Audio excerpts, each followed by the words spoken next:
Okay, here we have a Lexus hybrid. This is probably one of the better hybrids available on the market today.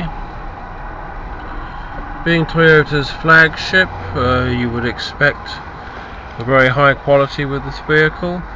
I suppose you have to be quite honest, it's pretty tidy the way it's put together.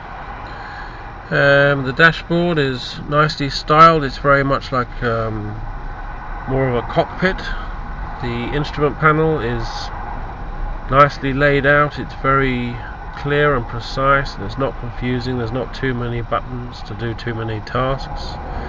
The top of the steering wheel does block the speedometer and also the fuel tank gauge and part of the rev counter, which is always a flunk in my book. However, saying that, the actual dials themselves are actually very clear and very easy to read, and I also like the effect that has been created. The seats are very comfortable. You have your nice big large armrests. The seating position, driving position, is actually one of the most comfortable I've come across yet. Maybe a little bit too high in comparison to the steering wheel. What this car does have is it has wonderful great big wing mirrors which are at a perfect height. Gives you a lot of vision of what's going on in the vehicle.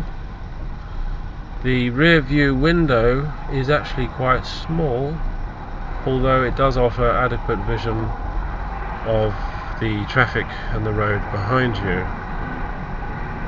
This is obviously the automatic, and it has one of the smoothest transitions of gears that I've come across recently.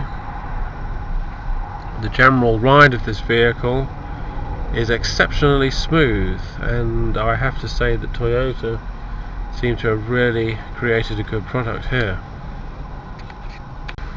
I couldn't say that the Lexus vehicles really feel that exclusive or very much in the stellar region of a luxury vehicle, but they are put together nicely. There is a bit of plastic here and there which doesn't feel that high grade, but in comparison to something like a Ford, I would have to say they are better in terms of visual appearance and interior build quality.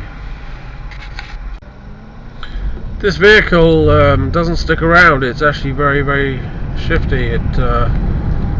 It'll certainly move if you put your foot down on the accelerator. The cornering on the vehicle is very smooth. There's not a lot of swinging around, and the actual vehicle does waddle a bit, does do a bit of boating, but it doesn't feel quite as articulated as some vehicles do when you do give them a bit of a shake or you have to swerve. This one seems a lot more controlled, and you seem to be more in control of the vehicle rather than the car reflexing from the previous bounce from left to right. It actually has a lovely sound to the engine, and it responds to the accelerator very well. What I do particularly like about this car is the brakes. It's got absolutely fantastic brakes. There's no grabbing on the brake disc at all. You can apply whatever pressure you want, and you can feel it gradually increasing, and you feel totally at control over the vehicle.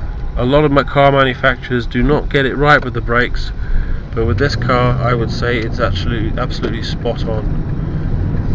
It loves the corners, this car. It really does. It does lean a bit, but it is quite a high vehicle. I wouldn't want to chuck it around too much, but generally speaking, as a people carrier, very comfortable. It's more than capable of being used as a commuter vehicle, nipping down small streets and doing the shopping, etc., car runs, school runs, etc., etc. This is a great vehicle. I would thoroughly recommend this vehicle. It's a fantastic drive, and it's a real pleasure to sit behind the wheel in.